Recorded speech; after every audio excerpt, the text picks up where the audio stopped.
कक्षा 10वीं में वर्ग समीकरण अध्याय 3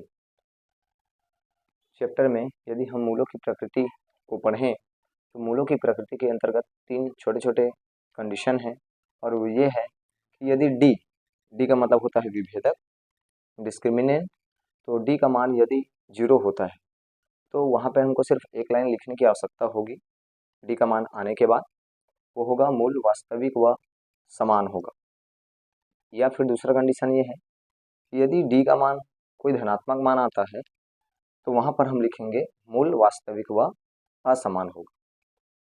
तीसरा कंडीशन ये है कि यदि डी का मान कोई ऋणात्मक आए, जैसे कि एग्जाम्पल पे यहाँ पे लिखा हुआ है -7 -5 कुछ इस तरह से, तो वहाँ पे हम मूल को काल्पनिक और असमान लिखेंगे। मूल का मतलब ये है कि वर्ग समीकरण के चैप्टर में जो चर का अधिकतम घात 2 होता है तो उसके 2 उत्तर आते हैं, उन उत्तर को हम मूल कहते हैं, जो समीकरण को संतुष्ट करता है। तो इसके बाद ये तीनों कंडीशन से हम मूलों की प्रकृति के लिए कुछ सवाल लेकर देखते हैं और बनाते हैं।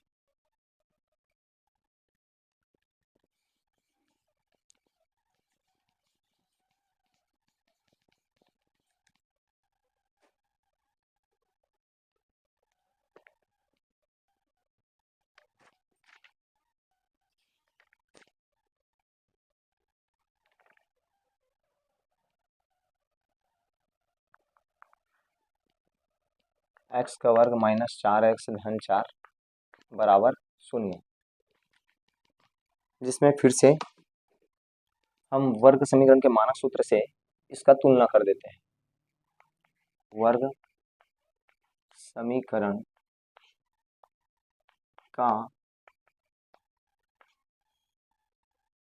के मानक सूत्र ax का वर्ग धन bx धन c बराबर 0 से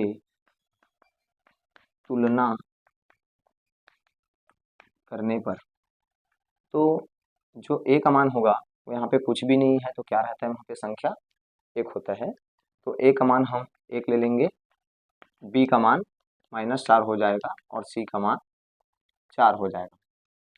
फिर हमको विभेदक का ही सूत्र लगाना है और जो d का मान आएगा या विभेदक का मान आएगा उसके अनुसार हम फिर मूलों की प्रकृति का जो कंडीशन था उस लाइन को लिखेंगे, वो हमारा उत्तर होगा। तो विभेदक d बराबर ये होता है कि b का वर्ग -4ac, b का वर्ग होता है -4, इसका वर्ग और ये सूत्र का 4, और a की जगह पर हमको 1 लेना होगा और c के जगह पर हमको 4 लेना होगा। इसका वर्ग होता है, कुछ देर पहले मैंने बताया था कि इसको हम 2 बार लिख सकते हैं, -4 और -4, और ये 4 चौक 16, 16 एकम 16, 4 चौक 16, ऋण और ऋण का गुणा धन हो जाएगा। फिर पीछे में माइनस है और 16 है, घटाने पर हमारा उत्तर 0 आएगा। तो ये जो 0 आया हुआ है वो है आपका डी का मान।